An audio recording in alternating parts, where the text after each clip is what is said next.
नमो नमः प्रिय छात्राः, सुप्रभातम्। श्रीपतराव भोसले विद्यालय उस्मानाबाद यूट्यूब चैनल उपरि भवतां सर्वेषां स्वागतम्। अद्य 10वी कक्षायां कृते अमोधः सम्पूर्णसंस्कृतम् इति पाठ्यपुस्तके अध्यापनार्थं तथा मार्गदर्शनार्थम् अहं संस्कृत अध्यापकः श्री खड़के यस्यस् महोदय भवतां पुरतः उपस्थितस्मि। किन्तु एषा सन्धि अस्माकं कृते येन प्रदत्तः तेषाम् इत्युक्ते मान्यः संस्थाध्यक्षः श्री सुधीर अन्ना पाटिल महोदयः तथैव प्रशासकीय अधिकारी श्री आदित्य पाटिल महोदयः तथैव विद्यालयस्य प्रधानाचार्यः श्री देशमुख महोदयः तथैव 10वी कक्षायाः पर्यवेक्षकः श्री इंग्ळे वायके महोदयः तथैव संस्कृत विषयस्य विभाग प्रमुखः श्री माने एम के महोदयाय अहं धन्यवादान करोमि। तर थोडक्यात मुलांनो मराठीमध्ये मी सांगणार आहे। प्रिय विद्यार्थी मित्रांनो, श्रीपतराव भोसले विद्यालयाच्या यूट्यूब चॅनलवरती आपणा सर्वांचं स्वागत आहे।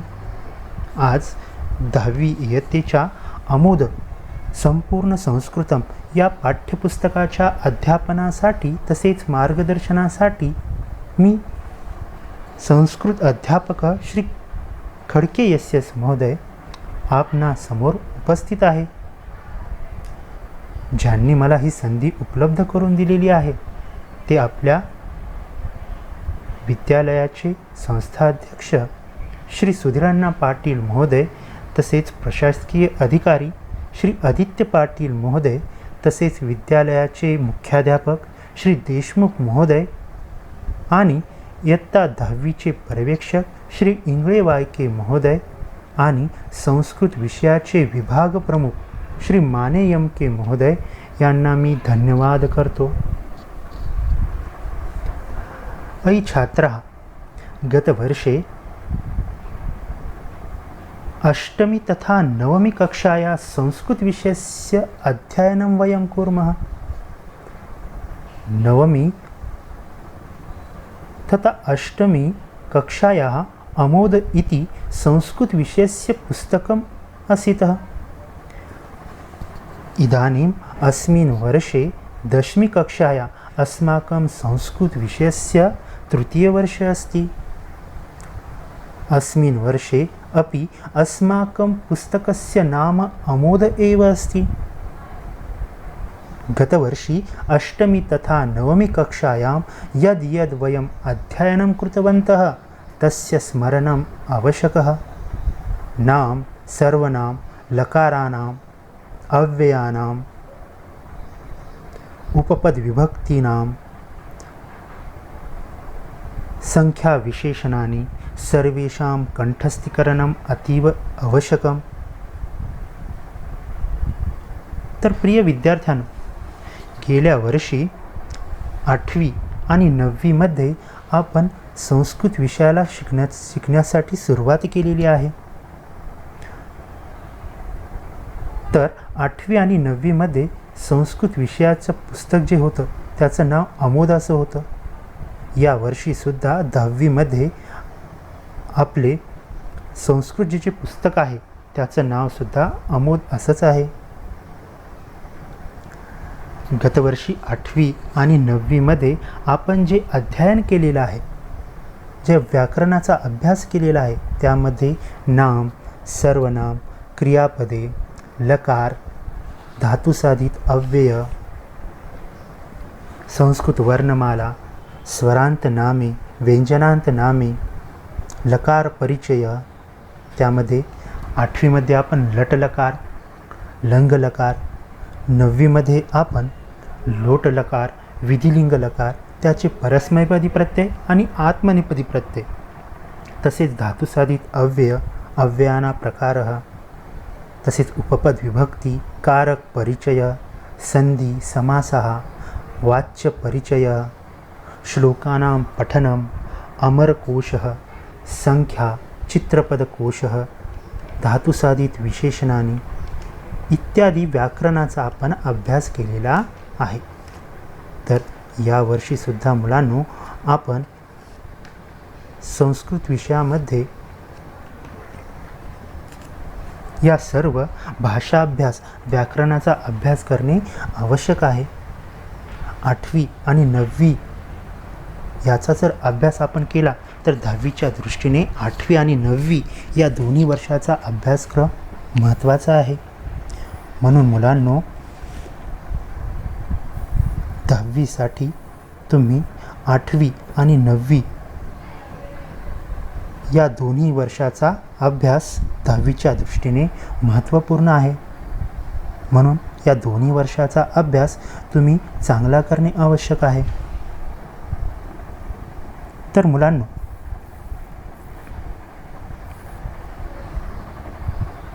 अस्तु नवमी कक्षाया अमोद इति अस्माकं पुस्तकस्य अध्ययनम् इदानीं वयं प्रारंभं कुर्मः. तर 9वी या इयत्तेच्या पाठ्यपुस्तकाला मी आता सुरुवात करणार आहे. पश्यन्तु येथे पहा मुलांनो, हे आपलं 10वीसाठी असलेलं संस्कृत विषयासाठी असलेलं पुस्तक. 10वी कक्षा अमोद संपूर्णं संस्कृतम. पहा मुलांनो, चित्र स्वरूपामध्ये पुस्तक आहे. मुलांना संस्कृतचा अभ्यास सोपा जावा आणि त्यांना त्या संस्कृत विषयाबद्दल आवड निर्माण व्हावी यासाठी हे पुस्तक चित्र स्वरूपामध्ये आलेलं आहे. असेच पुस्तक आपण 8वी आणि 9वी या इयत्तेमध्ये सुद्धा पाहिलेलं आहे. अमोद किती छान नाव आहे पहा. हर्ष, उत्साह, आनंद. तर हे पुस्तक आपणाला अभ्यास करत असताना खूप आनंद, हर्ष आणि उत्साह देऊन जाणार आहे. तर इयत्ता 10वीमध्ये आपला 100 गुणांचा पेपर असणार आहे. त्यामध्ये 80 गुण जे आहेत ते लेखी परीक्षेला आणि 20 गुण जे आहेत ते तोंडी परीक्षेसाठी, असे एकूण 100 गुणांचा पेपर म्हणजेच कृतीपत्रिका आपली असणार आहे. यापूर्वी आपल्या संस्कृत विषयाचे विभाग प्रमुख माने महोदयांनी संस्कृत कृतीपत्रिका याचं प्रारूप सांगितलेलंच आहे. तर पहा मुलांनो, चित्रामध्ये येथे पहा मुलांनो, एक गुरु विद्यार्थ्यांना अध्ययन करत आहे पहा. तर पूर्वी विद्यार्थी अध्ययन करण्यासाठी गुरूंजवळ जात होते. ते गुरुकुलामध्ये शिक्षण घेत होते. वर्षोनवर्ष ते तेथे अध्ययन करत होते आणि गुरु त्यांना ज्ञान देत होते. पहा येथे प्रवाहात संस्कृत मंदाकिनी, येथे संस्कृत मंदाकिनी वाहत आहे पहा. तर यामध्ये वेगवेगळी अशी ग्रंथ, या मंदाकिनी, संस्कृत मंदाकिनी यामध्ये वेदाः, ऋग्वेद, यजुर्वेद, सामवेद, अथर्ववेद, उपनिषदः, वेदांगः, काव्यनाटकानि इत्यादी संस्कृत ग्रंथ ही वर्षोनवर्ष वाहत चाललेली आहे पहा.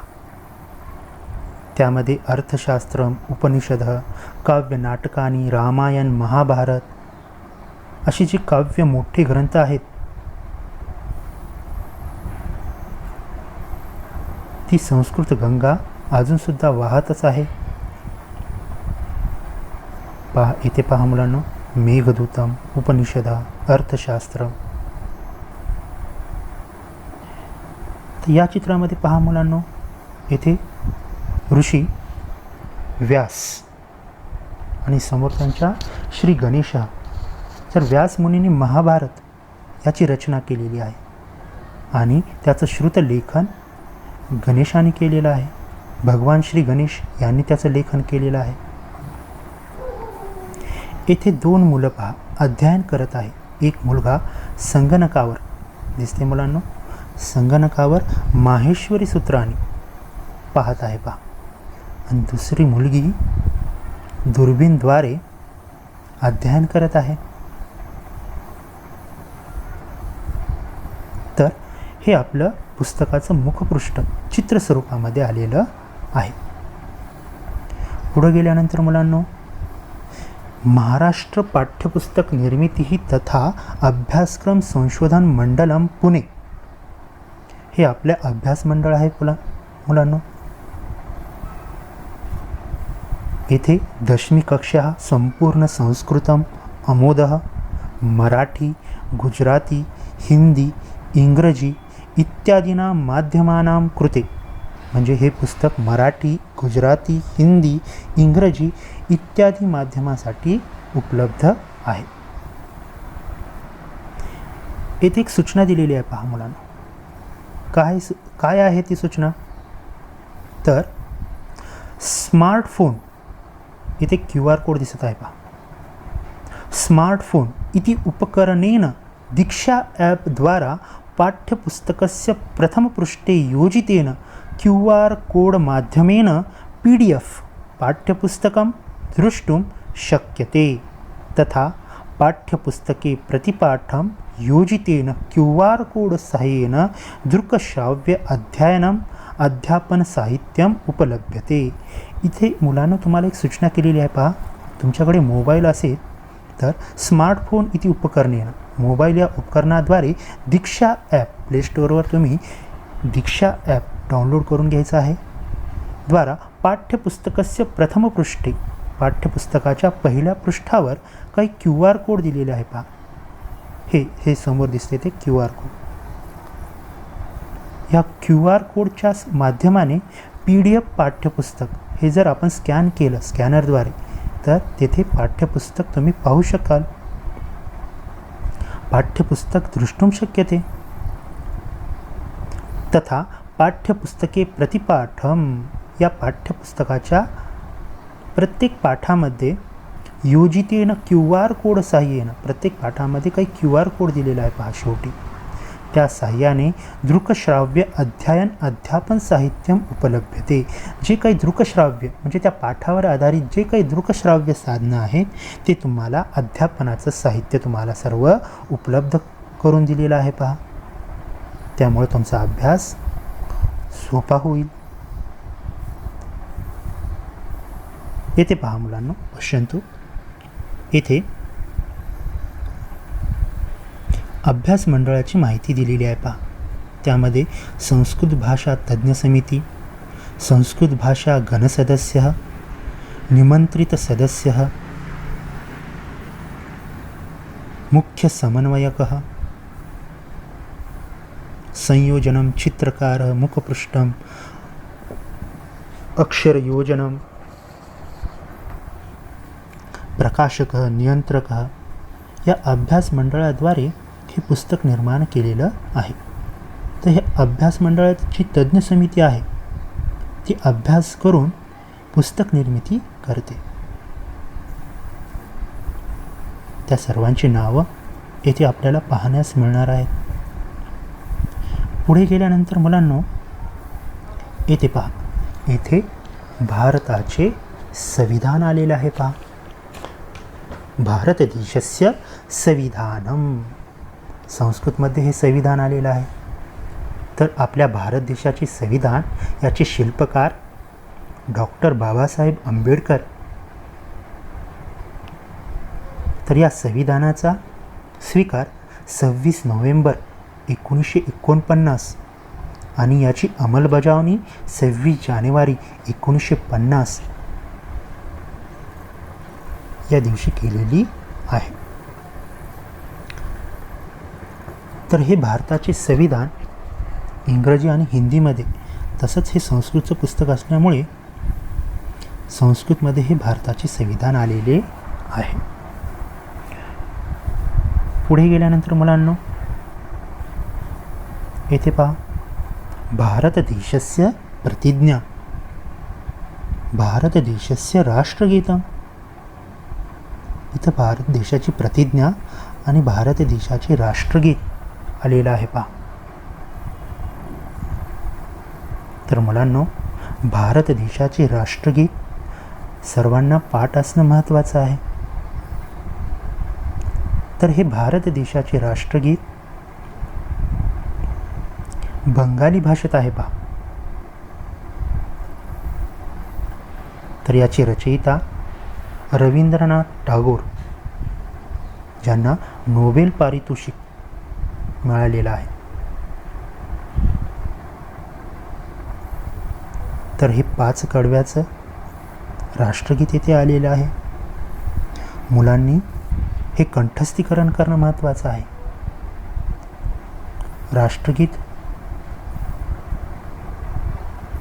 जेव्हा केव्हा ऐकू येईल तेव्हा स्तब्ध उभे राहून राष्ट्राला वंदन करायचं आहे.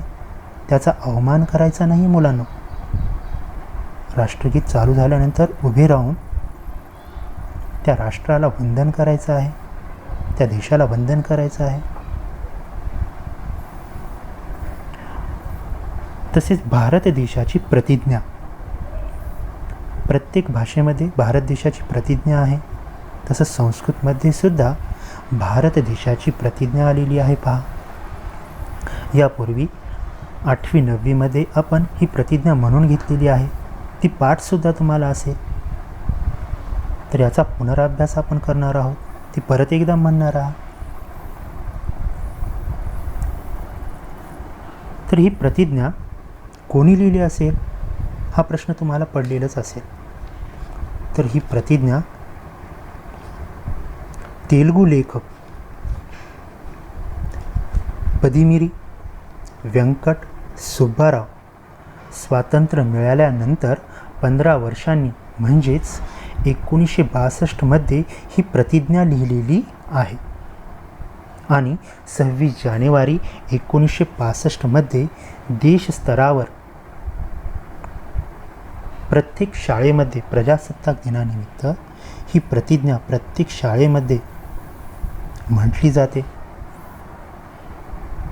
तर ही पाठ असणं महत्त्वाचं आहे. याचं सुद्धा कंठस्थीकरण करावे मुलांनी. मी आता ही प्रतिज्ञा म्हणणार आहे.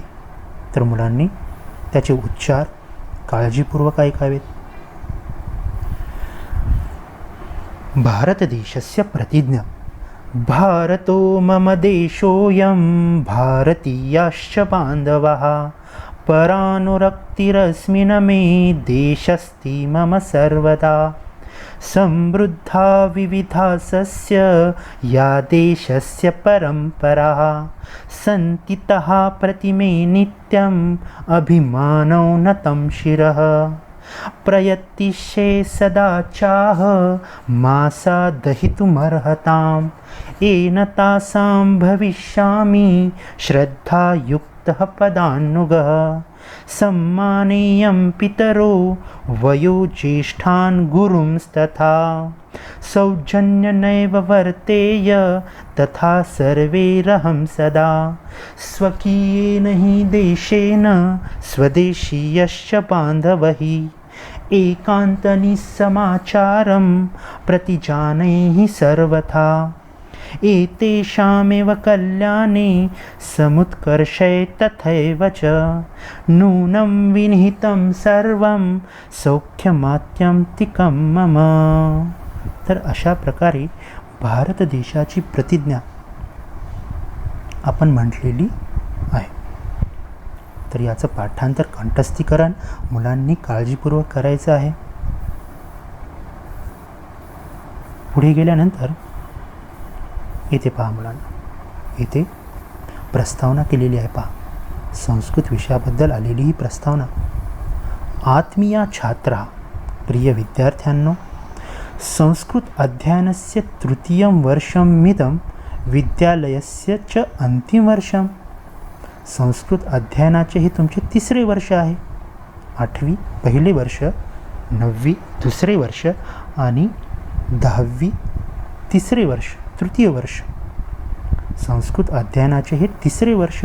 विद्यालयस्य च अंतिम वर्षम आणि विद्यालयाचं हे अंतिम वर्ष. शालां परीक्षया अंतिम सोपानम उल्लंघ्य विशालं जगतं प्रवेष्टु कामः यूयम्. तर शालांत परीक्षेचं हे अंतिम वर्ष ओलांडून विशाल जगत तुम्ही सर्वजण पाहणार आहात. गतवर्षे द्वये गेल्या दोन्ही वर्षामध्ये युष्माभिः संस्कृत भाषाया वैशिष्ट्यानां काव्य नाटकादी साहित्यस्य अल्पपरिचय प्राप्त स्यात्. गेल्या दोन्ही वर्षामध्ये तुम्ही सर्वांनी संस्कृत भाषेची वैशिष्ट्य, काव्य नाटकादी साहित्य याचा अल्पपरिचय तुम्ही प्राप्त केलेला आहे. पठन समये कः लाभः अस्ति संस्कृत पठनेन. संस्कृत पठनाचे कोणते लाभ आहेत अस्ति संस्कृत पठनेन. तर संस्कृत पठनाचे कोणते लाभ आहेत असा प्रश्न केलेला आहे. आधुनिके विज्ञान युगे, आजच्या या विज्ञान युगामध्ये किं प्रयोजनम अस्या प्राचीन भाषाया. तर काय प्रयोजन आहे या प्राचीन भाषेचं. आजचं जे विज्ञान युग आहे त्याचं प्रयोजन या भाषेचं काय असेल असा प्रश्न केलेला आहे. इति प्रश्नः कदाचित मनसी स्फुरिता स्युः. हे प्रश्न तुमच्या मनामध्ये निर्माण झालेले असतील. अतः म्हणून ज्ञातव्यम जाणून घ्यावे. यत् संस्कृत भाषायां केवलं काव्य नाटकादी एव भवन्ति इति न. संस्कृत भाषेमध्ये केवळ काव्य आणि नाटकानी आहेत असे नाही. ज्ञानभाषा सा अस्माकं. ही आपली ज्ञानभाषा आहे, देवभाषा आहे. सूर भारती, गिरवान भारती असे या भाषेला म्हटलेलं आहे. तपश्चर्याया कठोर परिश्रमे, तपश्चर्या करून, कठोर परिश्रम करून ऋषींनी लब्धम सर्वमेव ज्ञानम संस्कृते एव अस्ति. मिळवलेलं सर्व ज्ञान हे संस्कृतमध्येच आहे. म्हणजे तपश्चर्या करून, कठोर परिश्रम करून जे कोणी ऋषी आहेत त्यांनी हे सर्व ज्ञान, संस्कृतचं ज्ञान मिळवलेलं आहे. जिज्ञासया तस्य परिशीलनम अस्माकं कर्तव्यम. जिज्ञासया जाणून घेण्याची इच्छा, तस्य परिशीलनम त्याचं परिशीलन करणं, अस्माकं कर्तव्यम त्याचं पालन करणं आपलं कर्तव्य आहे. संस्कृत भाषायां सर्वे ज्ञानं पूर्वमेव कथितम इति मास्तु दुराग्रह. संस्कृत भाषेचे सर्व ज्ञान अगोदर सांगितलेलं आहे. इति मास्तु दुराग्रह असा आपला दुराग्रह आहे, अशी कल्पना आहे. किंतु तत्वनिकषेन परिश्य आधुनिकेन ज्ञानेन तथा तोलनीयम अस्माभिः. परंतु तत्वनिकष याचं परीक्षण करून आधुनिक ज्ञानेनं आजच्या ज्ञानामध्ये तोलनीयम अस्माभिः. तर आजच्या ज्ञानामध्ये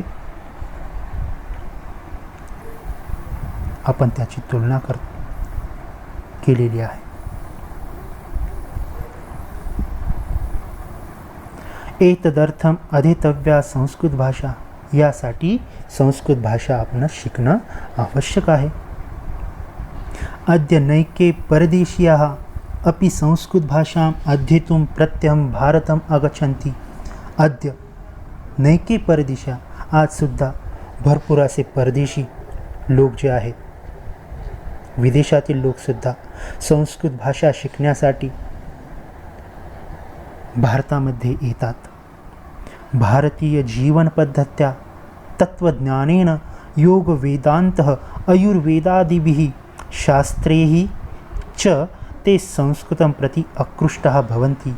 भारतीय जीवनपद्धती, तत्त्वज्ञान, योग वेदांत, आयुर्वेद शास्त्र इत्यादींचे संस्कृत प्रति आकृष्टाः भवन्ति. याकडे ते आकर्षित झालेले आहेत. जे काही परदेशातील, विदेशातील लोक आहेत ते संस्कृत ज्ञान मिळवण्यासाठी आकर्षित झालेली आहेत. वयमपि जागृतया अस्माकं भाषाया रक्षणं संवर्धनं च कुर्मः. वयमपि आपण सर्वांनी सुद्धा जागरूकतेने या भाषेचे रक्षण आणि संवर्धन करणे आवश्यक आहे.